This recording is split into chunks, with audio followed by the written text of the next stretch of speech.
Salve, queridos! Se você acredita que o Espírito Santo é uma bomba, esse vídeo é para você.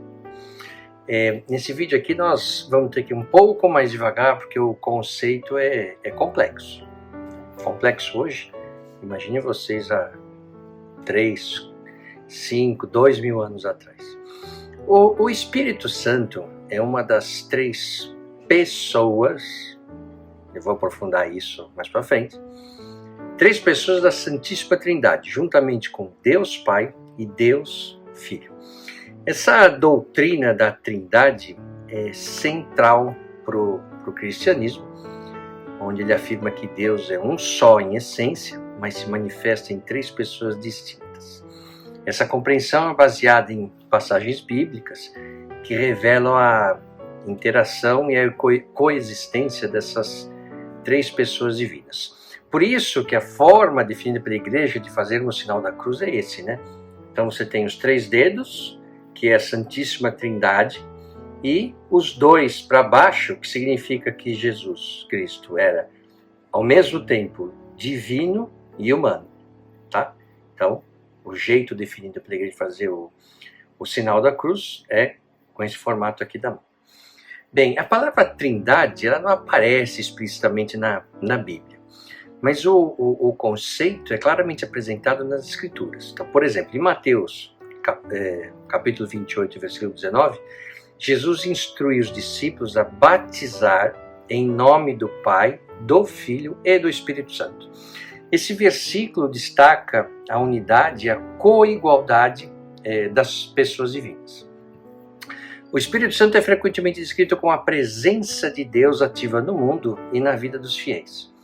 E, ao contrário de uma força impessoal, o Espírito Santo é entendido como uma pessoa com inteligência, vontade e emoções. Então, quais são as características do Espírito Santo? A primeira delas é a divindade, né? O Espírito Santo é plenamente Deus, coigual e coeterno com o Pai e com o Filho. A divindade do Espírito Santo é evidenciada em várias passagens bíblicas, como o livro de Atos, no capítulo 5, onde ele fala que mentir ao Espírito Santo é descrito como mentir a Deus. E claro, não podia ser diferente, dado que Deus só pode dessas 3 pessoas. Outra característica dele é a personalidade, né? O Espírito Santo possui características pessoais como vontade, isso aí na carta de Paulo aos Coríntios, no capítulo 12, ele menciona isso. Possui, né, mente, de novo, Paulo na carta aos Romanos, no capítulo 8, ele menciona isso. E emoções, na carta também de Paulo aos Efésios, no capítulo 4. Ele realiza ações que demonstram personalidade, como ensinar, né, no livro de João, no capítulo 14, ele menciona isso. Guiar, também em João, no capítulo 16, e consolar, de novo no livro de Atos, no capítulo 9. Na carta de Paulo aos Coríntios, né, que eu já fiz um vídeo aqui no canal, se você não assistiu, veja lá depois. E essa carta de Paulo aos Coríntios diz o seguinte: todo tipo de dom é distribuído pelo Espírito, para todo tipo de pessoa. A variedade é maravilhosa, como, por exemplo, conselho sábio, entendimento claro, confiança sincera, cura dos enfermos, milagres, proclamação da palavra, discernimento de espíritos, isso é exorcismo, línguas, né, falar línguas diferentes, interpretação de línguas, e são os dons, né? Então todos esses dons têm uma origem comum, mas são distribuídos um a um pelo Espírito de Deus. Ou seja, o que Paulo fala na carta aos Coríntios, ele decide quem recebe o que e quando, né? Essa última frase, ela é importante porque requer uma reflexão, né? Ele, o Espírito, ele decide quem recebe e quando vai receber o dom, né? Ou seja, ao receber um dom do Espírito Santo, ele pode se manifestar ou não, né? Então, assim, quem decide é o Espírito e não quem o recebeu. Ou seja, uma pessoa que recebe um dom do Espírito Santo, ela não faz a hora que ela quer. Isso depende do Espírito Santo, né? Se fosse quem recebeu o dom que decidisse, seria magia e não um dom. Não sei se vocês estão entendendo a diferença, né? O dom se manifesta pela vontade do Espírito Santo. É o que a Bíblia nos diz. Quando o Espírito quiser, e que serve para materializar a vontade de Deus, não a dos homens, né? E a fantasia que temos é que quando rezamos para Deus, para que Ele nos ajude a conseguir o que queremos, o que pode ser válido, claro, mas a gente tem que ter em mente que os nossos pedidos sejam para realizar a vontade de Deus, ou seja, seja feita a vossa vontade, como está na oração que Jesus nos ensinou. Nós somos instrumentos de Deus na terra, isso que a Bíblia ensina.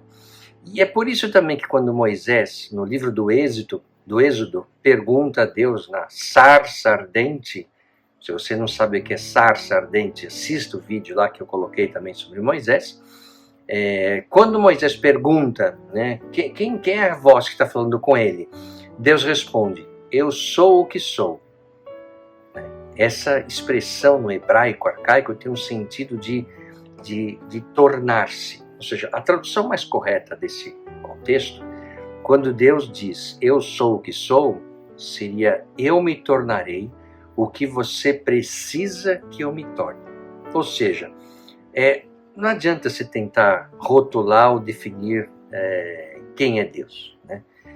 Você tenta de quem sou, Deus responde dizendo, eu sou o que eu decidir ser. Por isso também é impossível o ser humano definir o que é Deus, né? Por quê? Porque ao definirmos o que é Deus, teríamos domínio sobre Deus. Por quê? Bastaria compreender quem Ele é e entender como funciona e estaria pronto, né? A gente teria o controle de Deus. O que, aliás, é o que acontece com a idolatria, né?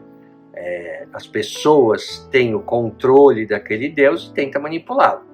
Um outro exemplo, né? O ser humano, a gente sabe, né, dominou a energia nuclear.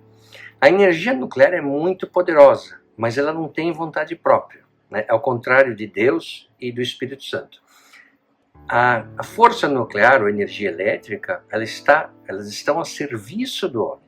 E com Deus não é isso que acontece, né? Ou seja, Ele tem muito poder e tem vontade própria. Por isso que não pode ser controlado pelo homem. No Antigo Testamento, o Espírito Santo é visto como o poder de Deus em ação. Ele está presente na criação, no primeiro capítulo de Gênesis, ele menciona isso.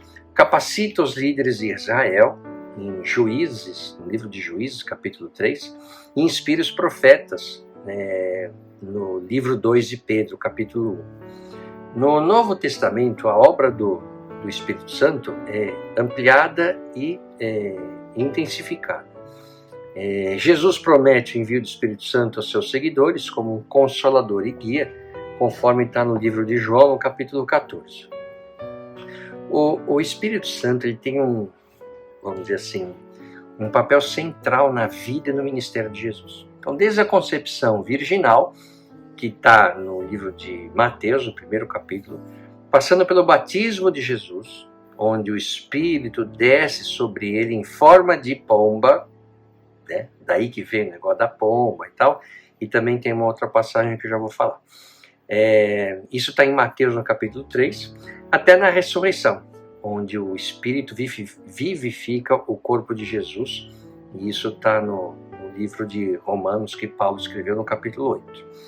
O Espírito Santo é essencial na vida dos crentes, né? De quem acredita. Ele convence do pecado, conforme o livro de João, no capítulo 16, menciona isso. Conduz à verdade, no capítulo 16, e proporciona nova vida, no capítulo 3. Ele habita o interior dos fiéis, isso está na carta de Coríntios 1, de Paulo, capacita para o serviço, livro de Atos, capítulo 1, e confere dons espirituais na carta de Paulo aos Coríntios 1, no capítulo 12. Eu estou dando essas referências aqui para vocês, depois, se quiserem buscar, vocês podem olhar nesses capítulos e nos livros, para ver que tudo que eu trago aqui se refere a passagens específicas da Bíblia, tá? Os dons do Espírito Santo são capacidades especiais dadas aos crentes para edificação da igreja e o serviço no mundo, e não estar a serviço da vontade dos homens. Você imagina um poder desse, se tivesse a serviço da vontade dos homens, o que não seria? E seria usado para guerra, evidentemente, né? Esses dons são diversos e incluem, como eu falei, né, sabedoria, conhecimento, fé, cura. Quando Jesus fala para os discípulos irem e para eles levarem o Espírito Santo para curar pessoas doentes, fazer milagres e tal. Também com profecia, discernimento de espíritos, como eu falei, isso é exorcismo, línguas, interpretação de línguas. Isso está na carta de Paulo aos Coríntios 1, capítulo 12. O Paulo de Tarso, né, destaca a diversidade e a unidade dos dons em 1 Coríntios, capítulo 12, onde ele compara a igreja a um corpo, onde cada membro tem um papel vital a desempenhar. Cada dom que ele menciona é necessário para o funcionamento harmonioso do corpo de Cristo. Os dons espirituais devem ser usados com amor e para o benefício de todos. Ele menciona isso na carta 1 Coríntios, capítulo 13. Eles não são motivos de orgulho pessoal, mas ferramentas para servir os outros e glorificar a Deus. A maturidade espiritual se reflete no uso responsável e altruísta dos dons recebidos. Então, o dom do Espírito Santo, para quem o recebe, não é para ele, é para ajudar os outros e a materializar na terra a vontade de Deus. Ou seja, o ser humano, né, que recebe, não só quem recebe os dons, mas principalmente esses, são instrumentos de Deus para materializar a vontade de Deus na terra. O fruto do Espírito, mencionado em Gálatas, né, de Paulo, no capítulo 5, descreve o caráter transformado do cristão, né? Esse fruto inclui amor, alegria, paz, paciência, benignidade, bondade, fidelidade, mansidão e domínio próprio. O texto bíblico nos ensina que a presença do Espírito Santo leva à transformação pessoal. O processo de santificação é contínuo, onde o crente é moldado à imagem de Cristo. A prática das virtudes do fruto do Espírito é evidência dessa transformação interna, né? Então, a Bíblia diz que a pessoa que recebe esses dons, conforme o tempo vai passando, ele vai trabalhando e materializando a vontade de Deus, ele vai se transformando. O fruto do Espírito, o Espírito Santo, não é resultado do esforço humano, isso é importante. Eu vou rezar muito para Deus para receber um dom do Espírito Santo. Não é assim que funciona, né? A relação com Deus, eu já falei isso em outros vídeos aqui, não é uma gincana, não é a planilha do Excel que você vai preenchendo e quem consegue preencher todos os requisitos recebe alguma coisa de Deus. Não é assim, né? Então, se não é resultado do esforço humano, de onde vem? Vem da obra do Espírito Santo na vida do crente, ou seja, é ele que escolhe, né? Assim como a salvação, mesma coisa, é Deus quem escolhe quem vai ser salvo, não importa o que cada pessoa tem feito, né? Essas virtudes demonstram a presença e ação do Espírito Santo, proporcionando um testemunho poderoso do poder transformador de Deus. O Espírito Santo ele desempenha um papel vital na fé e na vida cristã. Ele é o Consolador, prometido por Jesus, que habita nos crentes, e capacita, né, as pessoas que acreditam para viver de acordo com os propósitos de Deus. Então, como eu falei, para materializar na terra a vontade de Deus. Então, compreender e viver em comunhão com o Espírito Santo é essencial para uma vida cristã plena e frutífera. A busca por uma relação íntima com o Espírito Santo deve ser uma prioridade para o crente, pois ele é a presença ativa de Deus no mundo e em nós. Então, ou seja, quem é que materializa as coisas de Deus, quem é que está aqui é o Espírito Santo. Então, assim, você está ouvindo isso e pergunta, então, assim, qual a diferença entre Deus, Filho e Espírito Santo da Santíssima Trindade? Antes de explicar, eu vou fazer uma comparação com outros textos religiosos, né? Por exemplo, os 3 principais deuses do hinduísmo são Brahma, Vishnu e Shiva, que juntos formam a Trimurti, ou seja, a trindade do hinduísmo. E aí então você fala assim, então esse negócio de Santíssima Trindade foi uma cópia do hinduísmo. Não, não foi, já vou explicar a diferença.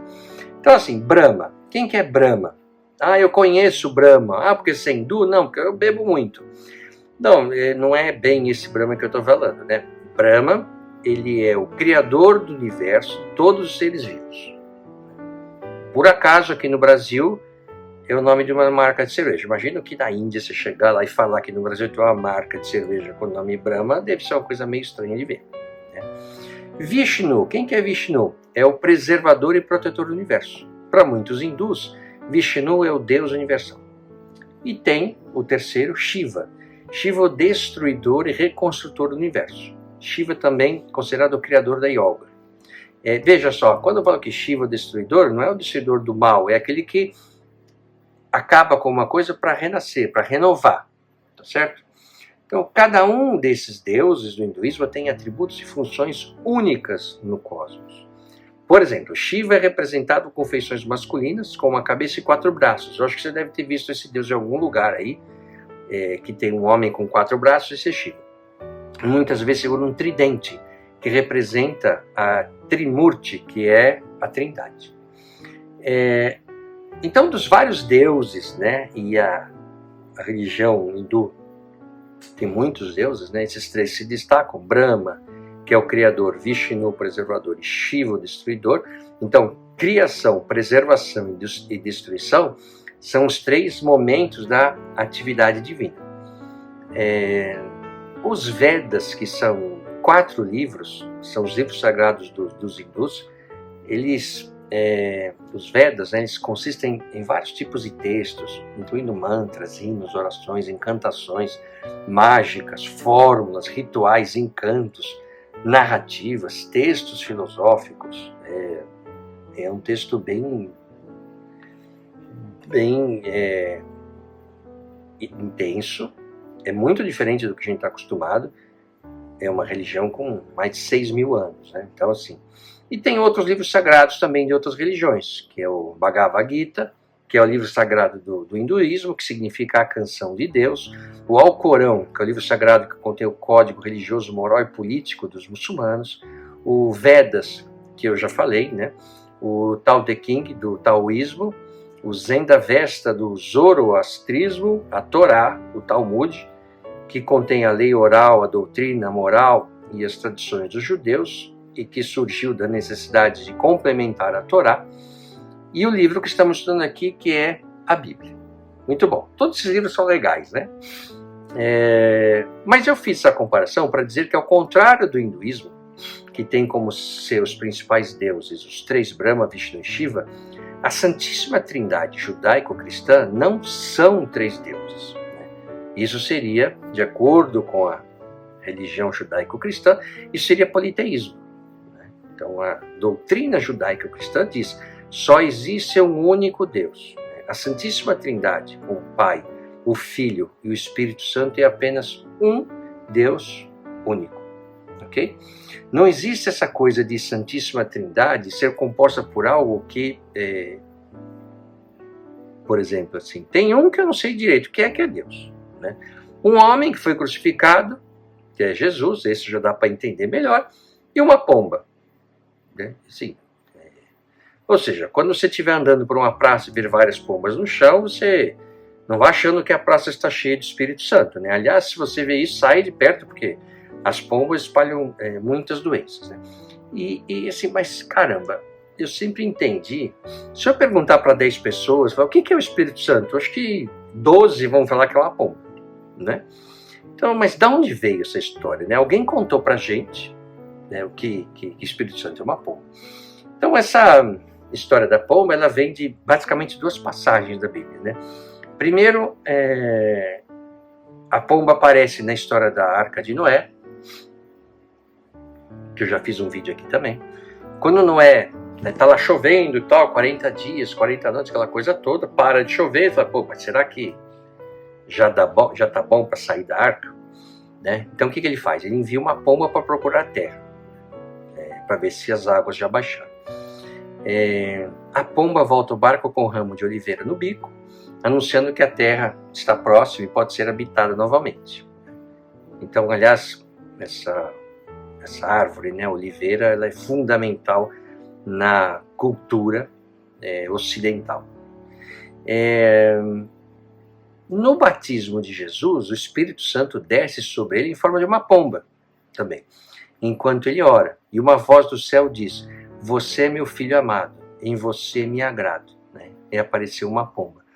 Então, esse negócio da pomba foi contado pra gente, né, dessas duas formas, e foi, assim, o que é mais fácil de explicar para as pessoas? O que é o Espírito Santo? É uma pomba. Ou fazer um vídeo aqui de mais de meia hora tentando explicar o que é. Então é mais fácil falar, é uma pomba e pronto. Né? Outra coisa, não há hierarquia entre as três pessoas da Santíssima Trindade. Então assim, Deus não é chefe do Filho e o Espírito Santo. E do Espírito Santo. Ele não seria chefe de si mesmo, tá certo? É como eu perguntar para você assim, oi, tudo bem? Quem é mais importante na sua vida? Você ou você mesmo? Essa pergunta não faz sentido, certo? Porque você está falando da mesma pessoa. Com Deus é a mesma coisa. Se um dia você encontrar com Deus, tá, em algum outro lugar, e perguntar isso, não vá fazer essa pergunta para ele, tá? Porque vai pegar mal pra caramba. Você tá perguntando da mesma pessoa. Mas putz, Fábio, isso aí tá confuso, né? Eu não estou entendendo. Eu falo, calma, ok. Primeiro que não fui eu quem definiu isso tudo, né? A gente está aqui junto para tentar compreender isso um pouco melhor.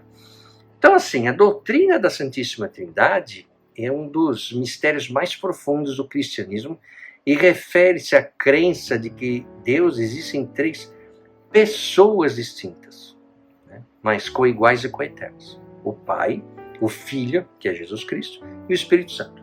Cada uma dessas três pessoas é plenamente Deus, mas há apenas um Deus.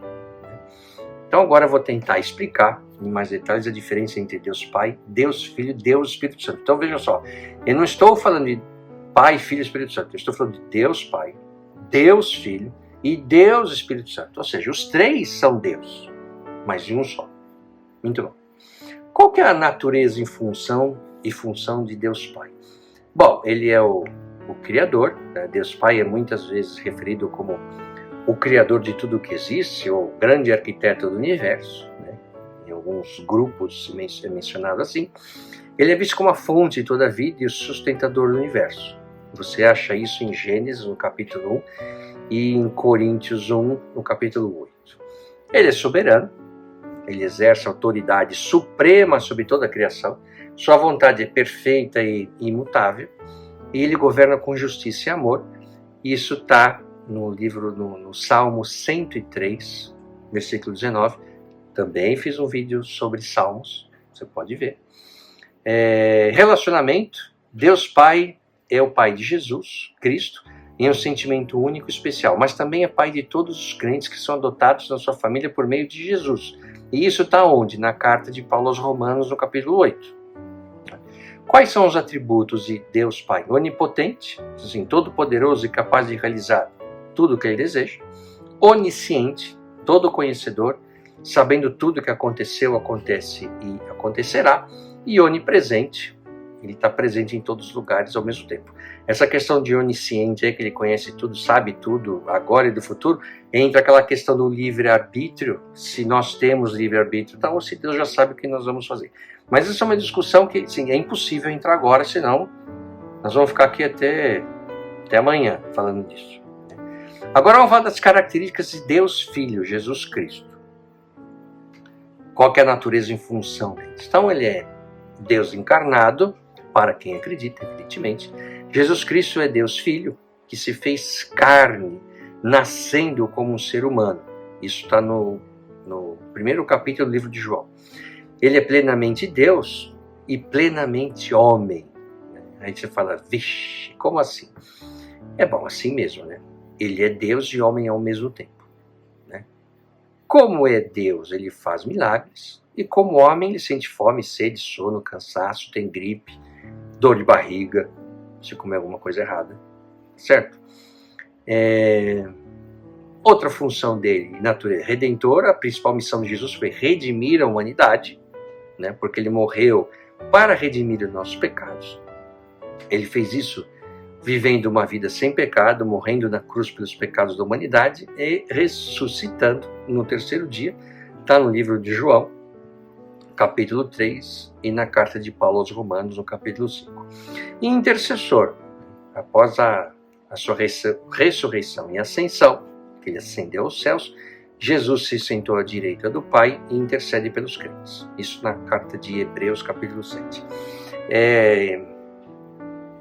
Um dia eu terei a ousadia de fazer um vídeo aqui sobre Jesus, mas talvez seja dividido em 5, 6 vídeos, porque é bastante coisa, né? Os atributos de Jesus, de Deus Filho, filiação divina. Ele é o Filho unigênito de Deus, consubstancial, ou seja, da mesma substância do que o Pai. Redentor e Salvador, único mediador entre Deus e os homens.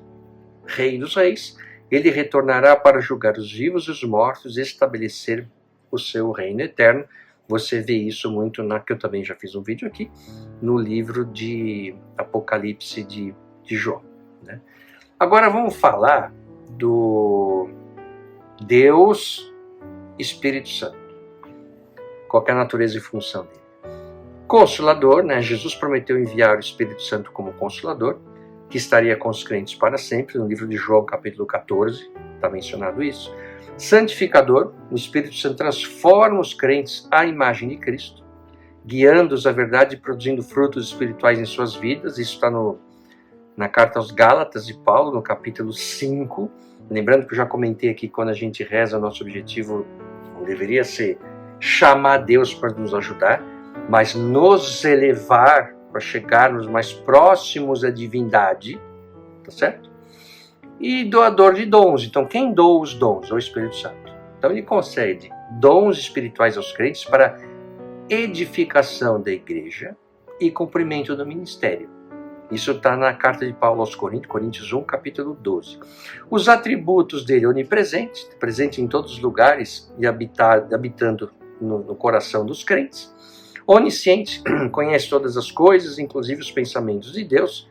Consolador e guia, conforta os crentes e os guia em toda a verdade. Então ele é como se fosse responsável pela parte de operação da coisa aqui na Terra, né?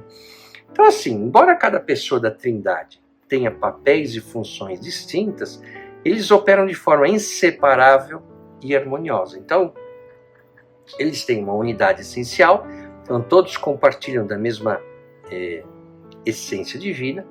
Eles não são 3 deuses, mas um único Deus. Distinção de pessoas: o Pai não é o Filho não é o Espírito Santo, e o Espírito Santo não é o Pai. Cada um é distinto, mas não separado. Cooperação na obra da salvação: o Pai planejou a salvação, o Filho executou, e o Espírito Santo a aplica na vida dos crentes. Então assim, quando a gente faz o sinal da cruz, a gente faz o quê? Em nome do Pai, na cabeça. Então, quem planejou a obra, tal, em nome do Filho, vem para baixo. Quando vem para baixo, vem o quê? Perto da barriga, né? Por que perto da barriga? Onde tem os sentimentos, onde a gente sente o medo, né? Então, quando você fica com frio na barriga, né? Então, o Filho, quando veio para ele, o Filho sentiu, né, as dores, sentiu os problemas, morreu crucificado. Então, é onde a gente sente as coisas, tá certo? E o Espírito Santo, quando eu faço isso, significa que eu estou invocando o Espírito Santo para me proteger. Por quê? Porque a parte mais externa do corpo são os nossos ombros. Então, nós queremos então que o Espírito Santo esteja conosco, nos protegendo. Esse é um dos símbolos, né, de fazer o sinal da cruz. Então agora você já sabe que tem, né? Faz assim: Trindade, Jesus é homem e Jesus é Deus ao mesmo tempo. E esse sinal, tá bom? Tem algumas pessoas que fazem uma analogia simplória para fazer as pessoas entenderem a Trindade. Né? Eles falam que a Trindade é difícil de entender, é como a água no estado sólido, líquido e gasoso. Ou seja, são 3 estados diferentes da matéria, mas a mesma água. Ou ainda, tem também pessoas que dizem que a Trindade é como um ovo, tem a gema, clara, casca, mas tudo é ovo. Eu, particularmente, não gosto de nenhuma dessas analogias, né? Porque, primeiro que são infantis, né? Já entendi, então Deus é água, Deus é ovo. Cara, né? Assim, esses exemplos, e veja, eu não estou criticando quem fala isso, porque eu acho que é uma tentativa desesperada de tentar explicar, né? Mas eles não refletem a imensidão da doutrina da Santíssima Trindade. Ou seja, não existe nenhuma forma de comparar a Trindade com nada que seja humano. Nada. É como eu sempre digo, né? Um Deus que eu conseguisse compreender com o meu cérebro não é Deus, é uma construção humana. E como construção humana deve ser abandonada imediatamente. Sabe que é o paganismo? Cria um Deus e o bezerro de ouro, que eu já contei aqui na história de Moisés e tal. Ou seja, assim, eu quero um Deus que eu não consiga compreender. Por quê? Porque eu sou criatura e não criador. Né? Mas isso sou eu. Se você quiser acreditar que Deus é água ou um ovo, vá em frente, eu não tenho nada a ver com a sua vida. Entendeu? Só estou dando aqui a minha visão. Tá? Então, concluindo, a Santíssima Trindade é um mistério profundo, mas essencial para a fé cristã. Então, Deus Pai, Deus Filho e Deus Espírito Santo são 3 pessoas distintas, mas um único Deus em essência. Quando eu falo 3 pessoas, eu não estou falando que é um ser humano, né? Mas pessoa significa que tem vontade própria. Né? Cada pessoa da Trindade desempenha um papel específico na criação, redenção e santificação, cooperando de forma perfeita para realizar os propósitos divinos. Muito bem. Se depois desse vídeo você ficou com mais dúvidas do que quando começou, ótimo. Por quê? Porque se você está com dúvida e está incomodado, busque mais informações a respeito do Espírito Santo.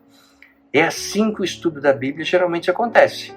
A gente é impactado por uma informação, vai atrás, busca informação, lê outros livros, conversa com outras pessoas, e isso que é o legal desse caminho. Desejo sucesso em sua jornada bíblica. Até o próximo vídeo. Um abraço para vocês. O que você acaba de assistir é um resumo, está repleto de simplificações, mas a visão geral é esta mesmo. Agora, se você quiser saber como de fato tudo aconteceu, aí você vai ter que ler a Bíblia.